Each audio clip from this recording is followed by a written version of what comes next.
하나님 말씀은 요나서 3장 10절에서 4장 11절까지입니다.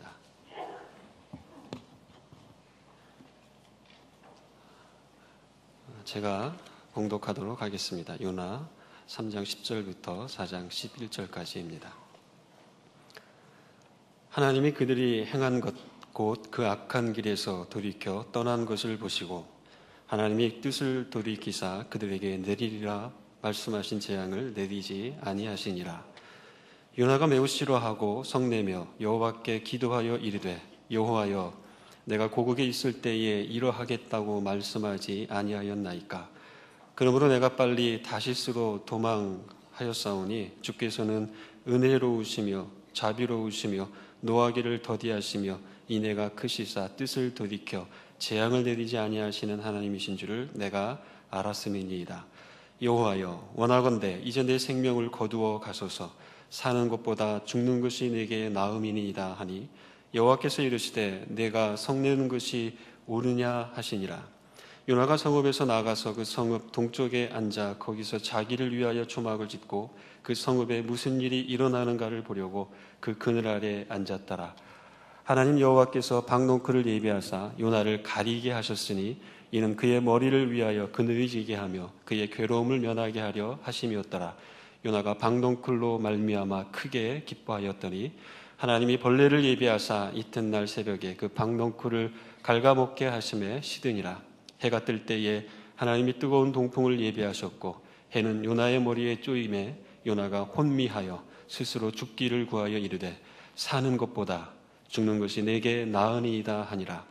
하나님이 요나에게 이르시되 내가 이 박농클로 말미암아 성내는 것이 어찌 옳으냐 하시니 그가 대답하되 내가 성내어 죽기까지 할지라도 옳으니이다 하니라. 여호와께서 이르시되 내가 수고도 아니하고 재배도 아니하였고 하룻밤에 났다가 하룻밤에 말라버린 이 박농클을 아꼈거든 하물며 이 큰 성읍 니느웨에는 좌우를 분변하지 못하는 자가 12만 명이요 가축도 많이 있나니 내가 어찌 아끼지 아니하겠느냐 하시니라. 아멘. 한 크리스찬 자매가 있었습니다. 가정생활에 부부관계에 어려움이 있어서 목사님을 찾아와 상담을 하게 됩니다.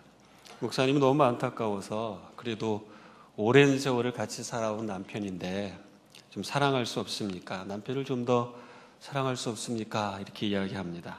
그러자 이 자매는 남편이요, 그 사람, 제가 좀 겸손하게 표현하는데 원래는 그 인간은 남편도 아닙니다. 이렇게 말합니다. 목사님께서 그럼 남편이 아니라고 하십시오. 적어도 20년 이상을 살았다면 그래도 친구는 아니겠습니까? 친구라고 생각하고 사랑할 수 없습니까? 이렇게 묻습니다. 그래서 자매가 또 이야기합니다. 친구라고요? 지금까지 내게 단 한 번도 친구가 되어준 적이 없습니다. 그러자 목사님이 다시 묻습니다. 남편도 아니고 친구도 아니라면 가까운 이웃이라고 생각하면 어떻겠습니까? 왜냐하면 하나님의 말씀은 내 이웃을 내 몸과 같이 사랑하라 하시지 않았습니까? 그러자 이 자매가 이웃이요, 차라리 그 이웃과 사는 게 낫죠. 그 인간하고는 살지 못하겠습니다. 그러자 목사님이 마지막으로 이야기합니다. 남편도 아니고 친구도 아니고 이웃도 아니라면 도대체 누구란 말입니까? 그때 이 여인의 입에서는 누구라니요? 왼수지요. 이렇게 대답했다고 합니다. 여러분 그것 아시죠? 성경은 너의 원수도 사랑하라. 사랑에 대해서는 빠져나갈 구멍이 없습니다. 말처럼 쉬운 것은 아니죠. 저 멀리 있는 원수라면 몰라도 늘 가까이 있는 왼수를 사랑한다는 것은 결코 쉬운 것이 아닐 것입니다. 그래서 예전에 오래된 프로그램 가운데에 노인들이 나와서 이렇게 퀴즈를 푸는 TV 프로그램이 하나 있었습니다. 할아버지가 계셨고 할머니가 있는데 할아버지에게 주어진 문제는 천생연분이라는 단어였습니다. 그래서 할아버지가 할머니에게 이야기하죠. 여보, 우리 같은 사이를 무슨 사이라고 하지? 그래서 할머니가 왼수. 아니, 할아버지가 당황합니다. 그거 말고 손가락 4개를 펼쳐 보이며 4글자로 하는 거 있잖아. 그래서 할머니는 평생 왼수 이렇게 대답했다고 합니다. 평생 왼수. 혹시 왼수와 앉아 계십니까? 좌우에 계신 분들 한번 보시겠어요? 사랑합니다. 주의 이름으로 사랑합니다. 이렇게 한번 인사하시기 바랍니다.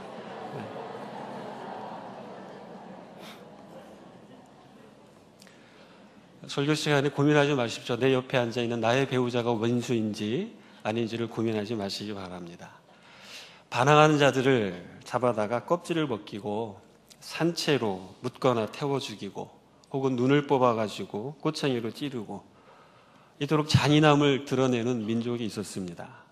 자신들이 정복한 그 나라의 백성들에게 다른 곳으로 이주하도록 강요하고 그리고 이주시킬 때는 이미 다른 민족의 피와 섞어서 완전히 혼혈 민족이 되게 만들면서 그 나라의 고유한 민족의 정체성을 완전히 말살시키던 잔악한 민족이 있었습니다. 그런데 어느 날 하나님이 요나라고 하는 그러한 사람 선지자를 부르시더니 갑자기 그 민족으로 가라고 하셨던 것입니다. 요나에게 있어서 요나가 속한 그 민족에게 있어서는 이 아수르라고 하는 혹은 오늘 본문에 등장하는 니느웨라고 하는 그 지역은 왼수이면서 도저히 용서할 수 없는 곳이었습니다. 여러분들은 어떻게 하시겠습니까? 나의 원수를 향하여서 먼저 다가가서 너희들이 회개하면 구원을 얻을 것이다 라는 이러한 명령을 받는다면 여러분들은 어떻게 반응하시겠습니까? 마침 니느웨에는 많은 전염병이 돌고 있었고 그리고 일식으로 말미암아서 한때 온 나라와 민족이 어두움에 짙게 놓이게 됨으로 말미암아 민심이 굉장히 흉흉해졌었습니다. 국력이 약화되고 있었기 때문에 시간이 조금 지나면 망할 수밖에 없는 것이 눈으로 보이고 있었던 시점입니다. 망해도 당연한 그 나라를 향하여서 하나님이 지금 가라고 하십니다. 그들을 구원하시겠다고. 그들을 구원하시겠다고. 여러분은 어떻게 하시겠습니까? 가시겠습니까? 혹은 요나처럼 도망가시겠습니까? 요나의 이름의 뜻은 비둘기입니다. 비둘기. 비둘기라는 것은 일반적으로 날개가 강하기 때문에 멀리까지 날아갈 수 있는 그 비행 능력을 가지고 있습니다.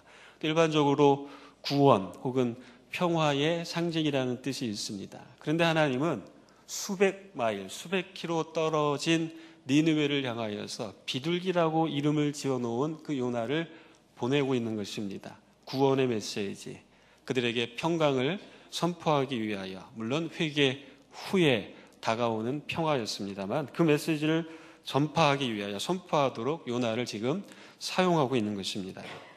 그러나 이러한 위대한 사명을 받았음에도 불구하고 성경에 17권의 선지서가 우리에게 소개되어지고 있지만 이 요나는 자신의 메시지를 선포한 것이 아니라 자신의 메시지를 감추려고 했었던 유일한 선지자로서의 그 오명을 남기게 되었던 것입니다.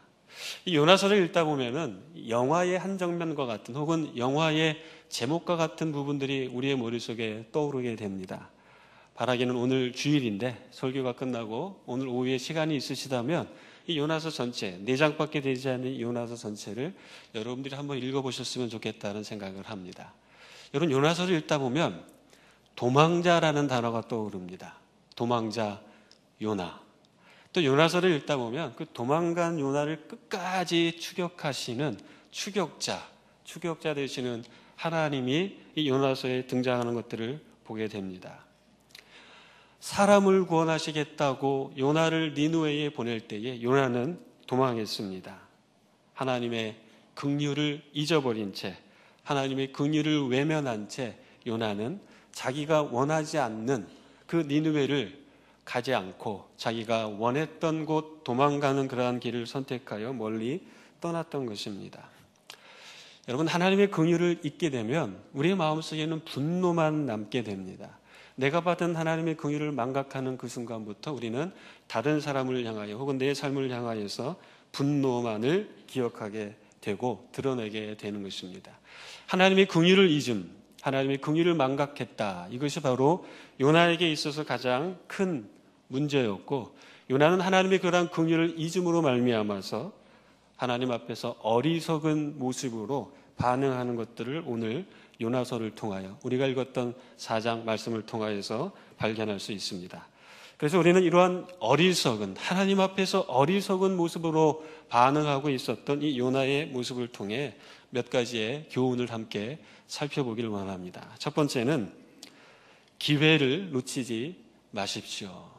기회를 놓치지 말라는 것입니다. 요나의 어리석음은 하나님이 주시는 그 기회를 놓치고 있는 모습에서 나타납니다.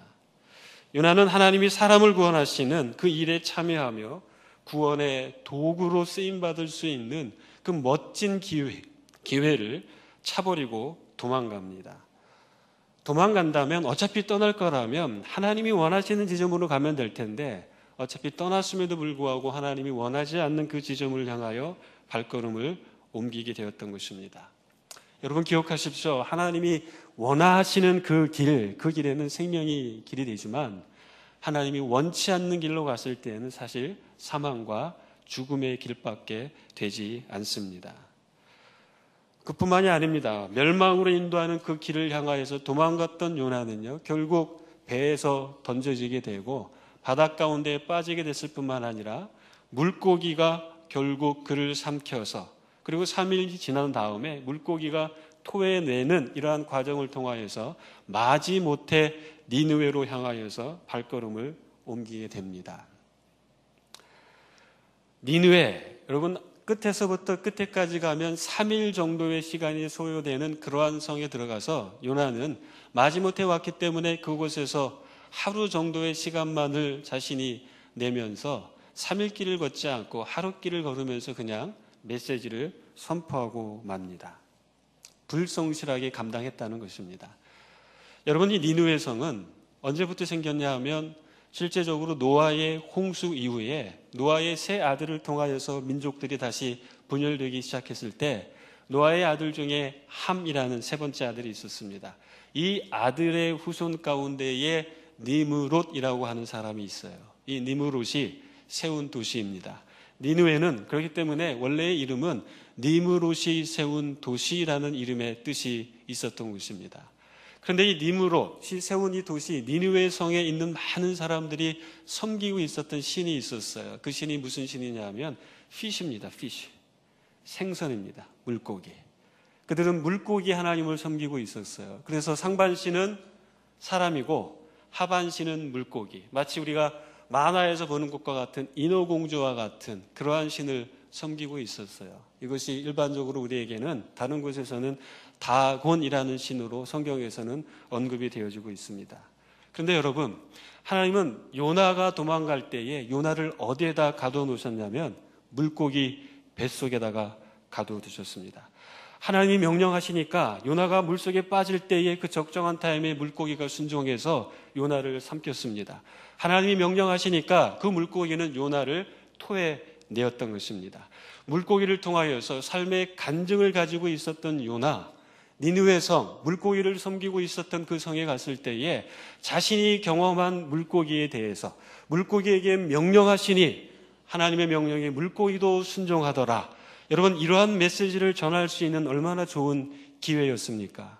그런데 요나는 그러한 메시지를 전하지 않습니다. 마지못해 하루길 정도를 걸어가면서 회개하라. 40일 이후에 너희가 멸망할 텐데 회개하라 라는 메시지를 그냥 불성실한 태도로 전하고 있는 것입니다.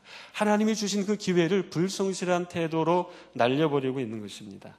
뿐만 아닙니다. 오늘 우리가 읽었었던 4장 1절부터 보게 되면 요나는 이렇게 고백하고 있습니다. 여호와께 기도하여 이르되 여호와여 내가 고국에 있을 때 이러하겠다고 말씀하지 아니하였나이까. 내가 이럴 줄 알았습니다 라고 지금 하나님 앞에 반응하고 있는 것입니다. 내가 너무 그래서 싫어하지 않았습니까? 라고 하면서 하나님의 마음을 외면한 채 원망하면서 자기에게 주어진 그 기회를 날려버리고 있는 그런 모습을 보게 됩니다. 왜 기회를 놓치고 있습니까? 왜 기회를 날려버리고 있겠습니까? 여러분, 요나가 사실 니느웨로 오기 전까지 잘 나가던 선지자였습니다. 하나님의 말씀이 임하였을 때에 나라가 다시 부흥하고 재건될 것이다라는 메시지를 선포하니까 그 메시지의 선포대로 여로보암 2세 때에는 이 북이스라엘이 굉장히 부흥하고 있었습니다. 요나가 선포한 대로 말씀이 이루어지니까 왕에게 인정받고 백성들에게는 신통방통하다는 그러한 평가를 듣고 있지 않았을까요? 한참 잘 나가고 있는데 하나님이 갑자기 개입하는 겁니다. 너 여기 말고 저 먼 곳으로 가. 마치 외주로 발령받는 것과 같은 느낌으로, 버림받았다는 그 느낌으로 요나는 반응하고 있는 것입니다. 그래서 거부했는지도 모르겠습니다. 내가 하고 싶은 것이 아니기 때문에, 내가 원하는 곳이 아니기 때문에, 내가 원하던 때가 아니고 내가 원하던 사람이 아니기 때문에 나는 그곳에 갈 수 없습니다. 사랑하는 여러분, 내가 원하는 것과 하나님이 원하는 것 사이에 차이가 생길 때, 만약에 우리가 나의 것을 선택하기 시작한다면 우리는 기회를 놓치게 되는 것입니다. 우리의 대부분의 삶의 여정 속에 신앙의 성장과 성숙의 기회가 주어질 때는 언제든지 하나님의 것과 내 것이 충돌하는 그러한 상황 속에서 우리에게 기회가 다가옵니다. 무엇을 선택해야 되겠습니까? 내 것이 아니라 하나님이 원하시는 것을 선택할 때, 하나님이 분명하게 우리에게 말씀하신 그 뜻을 선택하게 될 때 우리는 하나님이 우리에게 주어주시는, 부여하시는 그 기회를 붙잡을 뿐만 아니라 그 결과로 하나님의 놀라운 영광을 우리가 맛보게 되는 것입니다. 성경에 보면 기회를 잘 붙잡은 사람과 기회를 늘 놓치고 있는 사람들의 이야기가 반복해서 등장합니다. 기회를 놓친 사람의 이야기를 잠깐 드린다면, 사사시대에 드보라라고 하는 여자 사사가 있었습니다. 어느 날 하나님이 드보라에게 나타나셔서 내일 가나안 족속과의 싸움에서 너희가 승리할 것이다라는 승리의 메시지를 미리 예견하시며 주십니다.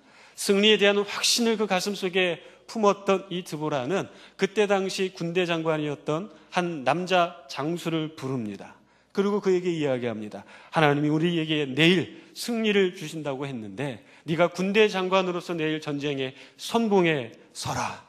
그러면 그 전쟁의 승리로 말미암아 얻게 될 영광이 너의 몫이 될 것이다 라고 이야기하자 이 군대 장관 남자 장수는 갑자기 막 발악을 하기 시작합니다. 막 발악을 합니다. 그의 이름이 바락이었어요. 그의 이름이 바락. 여자인 당신이 내일 나와 함께 가지 않는다면 저는 가지 않을 것입니다. 내일 전쟁에 나갔습니다만, 그 다음날 나갔습니다만 하나님이 주신 기회, 그 기회를 자기의 것으로 만들지 못해서 전쟁의 승리로 말미암아 얻는 그 영광은 이 바락 장수의 것이 아니라 작은 여인에게로 돌아가는 것을 성경이 우리에게 가르쳐주고 있습니다. 신약 성경에 보면 이 요나와 같은 어떤 상황 속에서 하나님 앞에 파송을 받은 선교사가 있었습니다. 바로 사도 바울입니다. 2차 전도 여행을 위하여서 열심히 준비된 대로 그 길을 걷고 있었을 때에 갑자기 하나님이 나타나셔서 환상 가운데에 마게도니아 사람이 손짓하는 그러한 환상을 바울에게 보여주십니다. 그곳으로 가라는 것이죠. 여러분, 바울은 주저하지 않고 마게도니아로 발걸음을 옮겼습니다. 성경은 말하고 있지 않지만 여러분, 마게도니아라는 그 민족, 그 도시국가는 알렉산더의 모국입니다. 로마가 이스라엘을 통치하기 이전에 알렉산더가 통치하던 헬라 제국으로부터 이스라엘은 수많은 고난과 고초와 피 흘림과 하나님의 성전이 더럽혀지는 온갖 수모와 모멸을 당했던 그 곳, 그것을 가했던 그 민족, 그것이 바로 마게도니아라고 하는 지역이었습니다. 그런데 바울은 주저하지 않습니다. 하나님이 주신 그 기회를 붙잡고 그냥 대책이 없었지만 마게도니아로 발걸음을 옮겼을 때에 마게도니아에 도착해서 처음에 들어가게 된 도시 빌립보라는 그 성읍에 하나님의 은혜 가운데에 유럽을 복음화하기 위한 유럽의 최초의 교회를 세우게 됩니다. 빌립보는 알렉산더의 아버지의 이름을 따서 세운 도시였습니다. 그 이론적으로, 논리적으로, 감정적으로 생각해 본다면 그곳에 가고 싶지 않아요. 차라리 그곳이 멸망당했으면 좋겠습니다. 그런데 하나님이 가라 하시고 그것도 구원받아야 한다라는 그 하나님의 명령에 순종하여 바울은 그 기회를 붙잡고 발걸음을 옮겼던 것입니다. 여러분들은 어떠하십니까? 하나님이 주시고 있는 그 기회를 붙잡고 있습니까? 아니면 여러분들이 처한 여러 가지 상황과 이유로 인하여서 그 하나님이 주시는 기회를 끊임없이 거절하고 있습니까? 하나님의 긍휼을 경험하고 보여줄 수 있는 그 기회, 하나님을 구원자라고 알릴 수 있는 그런 기회, 하나님의 영광에 참여할 수 있는 기회, 더 나아가 내 자신이 성장하고 성숙할 수 있는 기회, 하나님을 더 깊이 깨달을 수 있는 그 기회, 부흥에 참여할 수 있는 그 기회, 이 기회가 이미 여러분 앞에 와서 여러분들의 주위를 둘러싸고 있다는 그 사실을 잊지 마시기 바랍니다. 하나님이 주시는 그 기회를 꼭 붙잡고 하나님의 영광을 위해 멋지게 쓰임받는 여러분이 되시기를 축복합니다. 요나의 어리석은 모습, 또 요나의 어리석은 그 모습을 통해 얻을 수 있는 두 번째 교훈은 무엇입니까? 그것은 바로 요나가 자격이 있다고 생각했다는 것입니다. 우리는 자격이 있다고 생각하지 말아야 합니다. 우리가 자격이 있다고 생각하기 시작하면 우리의 입, 우리의 삶의 모습에서는 비판만 나옵니다. 비판만이 나옵니다. 여러분, 건강한 비판은 필요합니다. 그렇지만 건강한 비판을 위해서는 끊임없이 우리 자신을 돌아볼 뿐만 아니라 우리의 내면을 하나님이 주신 그 사랑과 하나님이 베푸신 그 긍휼로 채워야 할 책임이 있는 것입니다. 요나는 자신의 민족이 니느웨 못지않은 악을 행하고 있음에도 불구하고 니느웨는 구원받을 자격이 없고 우리 민족은 구원받을 자격이 있다고 생각하는 것입니다. 민족 우월주의자의 모습, 인종 차별주의자의 모습을 우리가 발견합니다. 여러분, 요나나 이스라엘이 구원받아야 마땅하다는 그 생각, 이것은 어쩌면 그들이 아브라함의 후손이고 더 나아가서 선택받은 민족이라는 그 생각에 기인하고 있는 것 같습니다. 그러나 그것도 바른 생각은 아닙니다. 왜냐하면 아브라함조차도 갈대아 우르라는 지역에서 우상을 섬기며 우상을 위한 기념품을 만드는 그러한 조각상으로서의 삶을 연명하고 있었던 가문이었던 것입니다. 그런데 그러한 아브라함을 향하여서 하나님의 일방적인 은혜와 긍휼이 임함으로 말미암아 그가 구원받고 열방을 축복하는 통로로 쓰임받았던 것입니다. 자격이 있어서가 아니라 하나님의 일방적인 은혜였던 것입니다. 요나가, 이스라엘이 아수르와 같이 잔악한 그 민족을 비판할 만한 자격을 사실은 갖고 있지 않았습니다. 그런데 요나는 자기가 자격이 있다라고 생각하는 것이죠.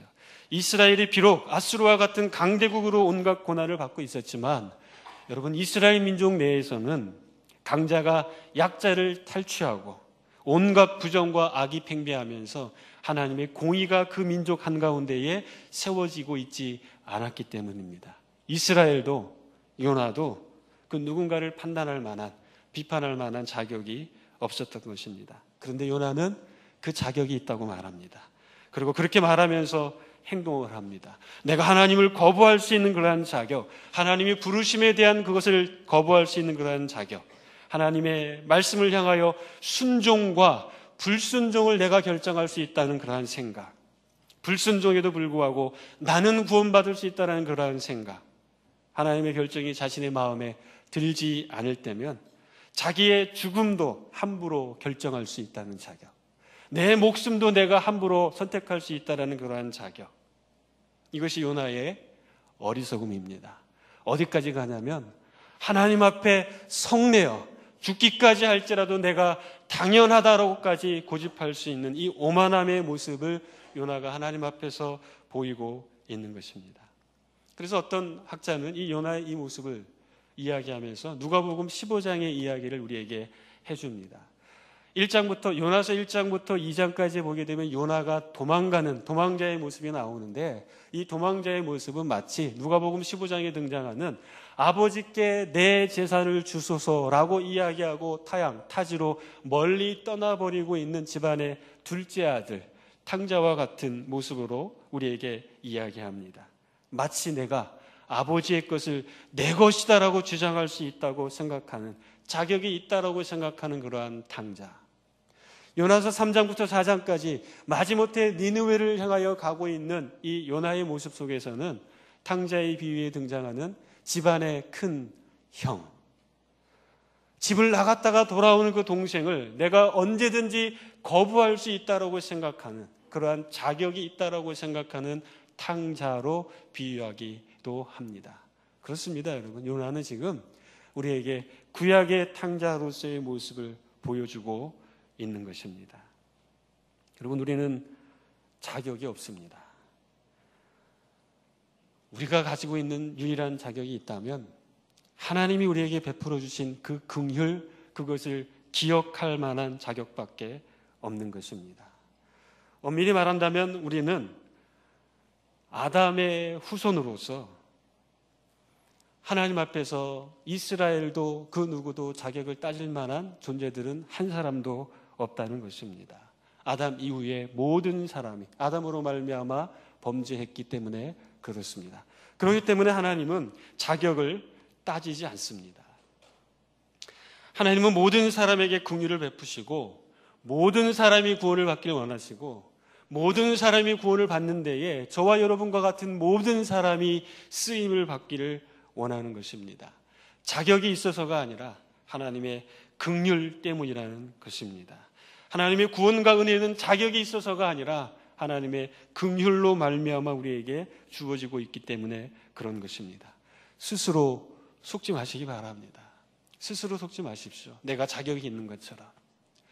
내가 자격이 있다라고 생각하는 그 순간 우리는 우리 입에서, 우리의 생각에서, 우리의 삶을 통해 대안 없는 비판만 할 뿐이지 하나님의 마음에, 사람들의 마음에 못을 박을 뿐이지 하나님이 기뻐하시는 결과와 열매를 맺지 못하게 되는 것입니다. 스스로에게 속아 자격이 있다라고 생각하며 오만함으로 자신을 두르고 있는 요나가 되지 마십시오. 끝까지 품으셔서 구원해 주시는 하나님의 크신 긍휼로 저와 여러분들의 마음을 충만하게 채우는 요나가 되시기를 바랍니다. 요나. 어리석은 요나를 통해 우리가 얻을 수 있는 세 번째 교훈은 하나님을 안다고 착각하지 마십시오. 요나가 범하고 있는 어리석음은 자신이 하나님을 너무나 잘 안다고 생각했던 것입니다. 1절에서 그 이야기를 하고 있지 않습니까? 주께서는 은혜로우시며 자비로우시며 노하기를 더디하시며 인애가 크시사 뜻을 돌이켜 재앙을 내리지 아니하시는 하나님인 줄 내가 알았습니다. 뿐만 아니라 여러분, 요나가 도망갔을 때에 그 배에서 선장을 향하여서 이렇게 고백합니다. 나는 히브리 사람이요 바다와 육지를 지으신 하늘의 하나님을 경외하는 자입니다. 이때 선장의 말이 그 요나의 고백을 향하여서 이렇게 말합니다. 선장이 내가 어찌하여 그렇게 행하였느냐. 이 의미는 너는 알면서도 지금 그렇게 한 것이니? 라고 이야기하고 있는 것입니다. 네가 하나님을 알면서도 지금 그렇게 하는 것이니? 하나님을 알면서도 지금 도망가고 있다는 것이니? 라고 반문하고 있는 것입니다. 하나님을 경외한다고 말하면서 하나님이 원치 않는 방향으로 도망가는 것은 하나님을 무시하고 있다는 것입니다. 여러분, 우리가 하나님을 완전히 안다라는 것은 사실 불가능합니다. 왜냐하면 그분은 하나님이시고 우리는 피조물이기 때문에 그렇습니다. 한계가 분명히 존재합니다. 그렇기 때문에 하나님은 우리로 하여금 하나님을 알아갈 수 있도록 하기 위하여서 성경을 우리에게 주신 것입니다. 그리고 이 성경을 통해서 하나님을 알아갈 수 있도록 깨닫게 하시기 위하여 성령을 통하여서 쓰게 하셨고 성령을 우리에게 보내주셔서 하나님의 말씀을 통해 하나님을 알아갈 수 있도록 우리에게 은혜를 주신 것입니다. 혹시 여러분 주위에 내가 마치 하나님을 다 아는 것처럼, 내가 마치 하나님을 완벽하게 이해하고 있는 것처럼 다가오고 있는 사람들이 있다면 그 사람들에게서 늘 멀어지셔야 합니다. 하나님을 알면 알수록 사실 우리는 겸손해질 수밖에 없기 때문에 그렇습니다. 주일 예배를 드리고 있는데 갑자기 몰아닥친 폭풍우와 엄청난 폭우로 말미암아서 어려운 상황이 벌어졌습니다. 예배가 끝나자 집에서 전화가 왔는지 날라리 집사님, 신집사님에게 전화가 왔습니다. 제가 신씨이니까 제가 일부러 신씨라고 얘기했습니다. 날라리 집사, 신집사님으로부터 신집사님의 집으로부터 전화가 왔어요. 집사님의 집이 이 바람과 폭풍우에 다 날아가 버렸다는 것이죠. 평상시에 성실하지 못한 이 날라리 신집사님을 향하여서 늘 불만을 갖고 있었던 김집사님이 이제 이 신집사님을 향하여서 한마디 합니다. 하나님을 잘 안다고 생각했던 김집사님이 이렇게 이야기합니다. 죄에 대한 벌은 불가피한 겁니다. 염장을 지르는 것이죠. 네. 그러자 신집사님이 정말이요? 그게 사실입니까? 라고 묻습니다. 그러면서 잠시 뒤에 김집사님에게 다시 이렇게 이야기합니다. 김집사님, 그거 아세요? 김집사님의 집도 날아갔어요. 그러자 김집사님이 신집사님을 향하여서 다시 한번 대답합니다. 하나님의 뜻은 정말 이해하기 어렵습니다. 다른 사람의 삶을 향하여서는 내가 마치 하나님을 잘 아는 것처럼 쉽게 판단하고 쉽게 이야기합니다. 그런데 막상 내가 닥친 고난과 역경, 문제 앞에서 우리가 하나님 왜 그러시죠? 하나님을 정말 알 수 없다는 고백을 우리는 할 수밖에 없지 않습니까? 여러분, 우리가 때로는 많은 착각 가운데 살아갈 때가 있습니다. 내가 하나님을 너무나 잘 아는 것과 같은 생각. 여러분, 하나님은 이 요나서에서 하나님의 모습을 잘 보게 되면 정말 다양한 하나님의 모습을 우리가 발견하게 됩니다. 하나님은 모든 것을 알고 계십니다. 왜냐하면 요나의 출신 배경도 알고 있었고요. 요나의 속마음도 알고 있었고, 배에 선가를 내고서 배로 숨어드는 요나의 모습도 이미 알고 있었고요. 배 밑에서 숨어 잠자고 있었던 요나를 알고 계셨습니다.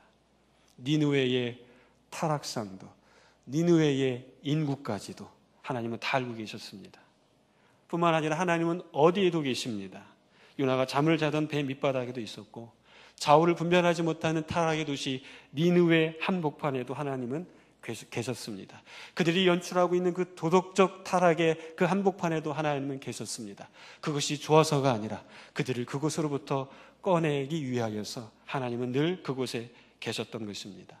그렇기 때문에 하나님은 추격자라고 이야기하는 것입니다. 사랑을 위하여, 사람을 위하여 죽을지라도 포기하지 아니하시고 자기 목숨까지 내어놓으시면서 따라가셔서 그들을 구원하시는 하나님이시기 때문에 그분은 어디에든지 계시는 것입니다.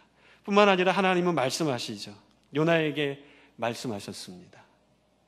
특별히 하나님의 말씀을 전해야 될 여러 선지자들에게는 직접 말씀하셨고, 그 선지자들을 통하여서 말씀을 들어야 될 많은 백성들을 향하여서 그들이 말씀을 선포함으로 말미암아 그들 또한 하나님의 말씀을 듣도록 하셨습니다.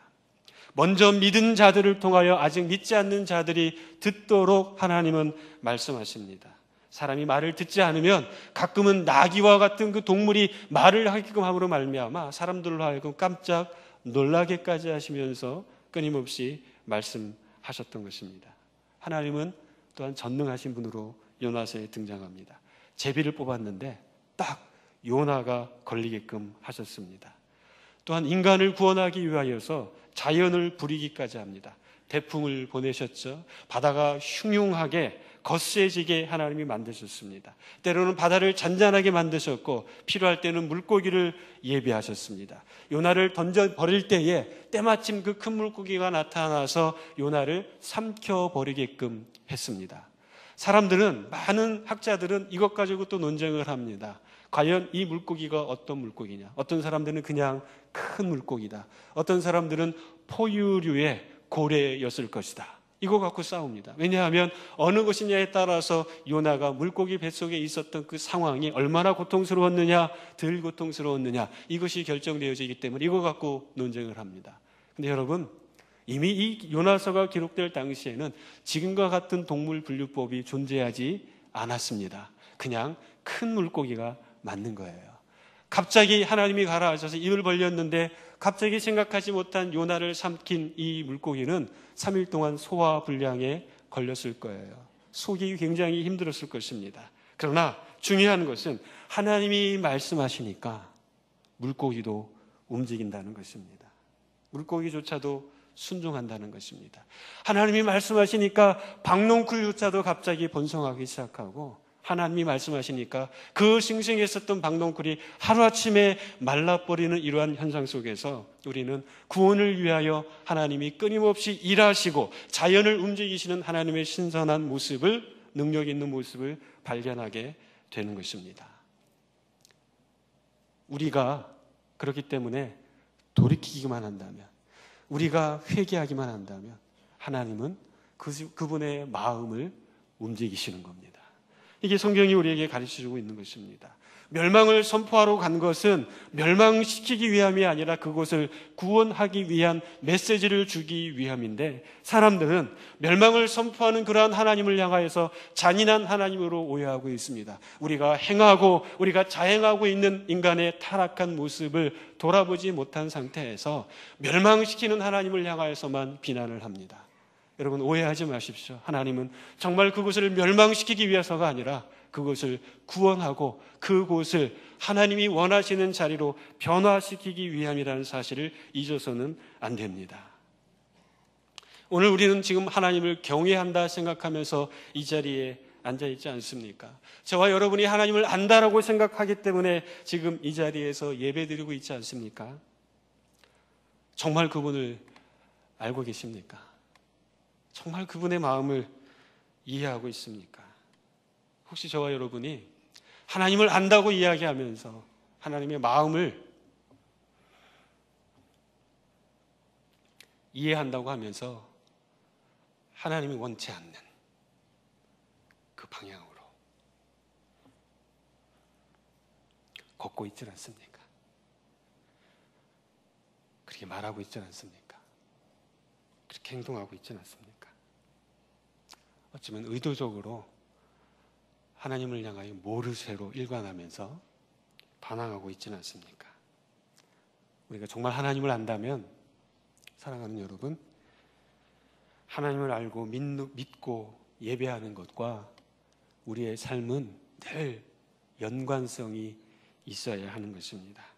하나님을 안다면 그분의 마음을 이해할 것이고, 그분의 마음을 이해한다면 그분의 마음이 있는 곳에 우리의 마음, 그분의 마음이 있는 곳에 우리의 발걸음, 그분의 마음이 있는 곳에 우리의 삶이 펼쳐지게 되도록 해야 한다는 것입니다.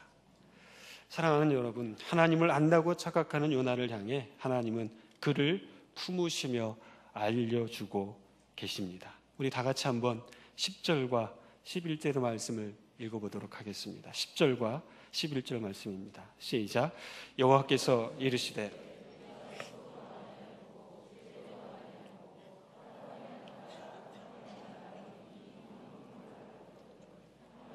이 큰 성읍 니느웨에는 좌우를 분별하지 못하는 자가 12만 명이요 가축도 많이 있나니 내가 어찌하여 아끼지 아니하겠느냐 하시니라. 아멘. 내가 어찌 아끼지 아니하겠느냐. 여러분, 요나서는 깊은 여운을 남기면서 마무리되어지고 있습니다. 어떻게 보면 결론 없이 남겨주고 있는 것이죠. 이것은 기회를 알리고 자격이 있다고 오만할 뿐만 아니라 하나님을 잘 안다고 착각했던 요나를 향한 하나님이 주시는 또 다른 기회입니다. 당신의 마음을 알 수 있도록 주시는 그러한 기회, 그리고 이 부분은 우리를 향한 기회로서 남겨진 여운일 것입니다. 요나는 어리석었습니다. 그러나 하나님은 이러한 여운을 남기시면서까지 요나를 끝까지 품어주고 계셨던 것입니다. 그렇다고 우리는 하나님의 마음을 외면한 채 이렇게 도망가버린 요나를 비판할 만한 자격이 없는 요나라는 사실을 여러분들이 기억했으면 좋겠습니다.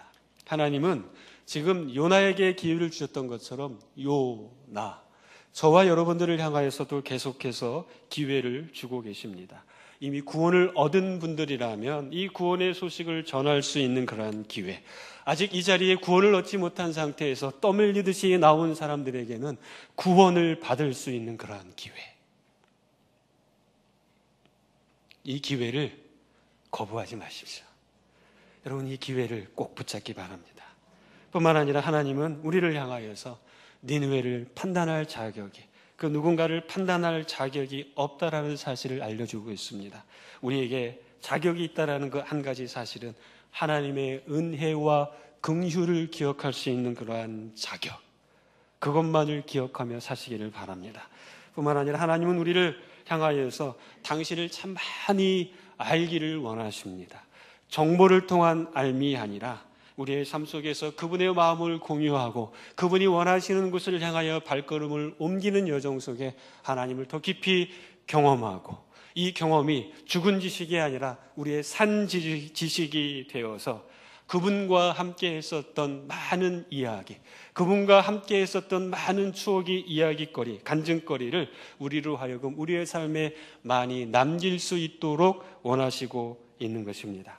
하나님을 더욱 많이 경험하심으로 여러분의 삶을 통해 하나님을 경외하는 것이 삶으로 증거될 수 있도록 힘쓰시는 저와 여러분이 되시기를 주의 이름으로 축복합니다. 하나님 감사합니다. 어리석은 요나의 모습을 통해 어리석은 우리의 모습을 봅니다. 어리석은 요나를 품으신 하나님을 통해 지금도 우리를 품으시는 하나님의 은혜와 긍휼을 바라봅니다. 하나님을 끝까지 사랑하고 하나님의 사람으로서 이 땅을 살아갈 수 있는 복과 긍휼과 은혜를 더하여 주시옵소서. 감사드리며 예수님의 이름으로 기도합니다. 아멘. 살아계신 하나님 아버지 감사합니다. 우리가 오늘도 예배할 수 있음이 하나님이 우리에게 주신 큰 복이요, 하나님께서 허락하신 이 삶의 모든 순간순간을 주님과 동행하기를 원하는 마음으로 살아가게 하신 것도 큰 복입니다. 하나님을 사랑하는 마음으로 이 자리에 나온 우리 모든 성도들이 하나님을 향하여서 참으로 내 자신이 부족하고 연약한 자라는 그 사실을 인식하고 살아갈 수 있도록 은혜를 주옵소서. 기회를 놓치지 않고 자격이 있다고 생각하지 않고 하나님을 더 경험하며 알아가는 삶이 될 수 있도록 하나님이 크신 은혜 허락하여 주옵소서.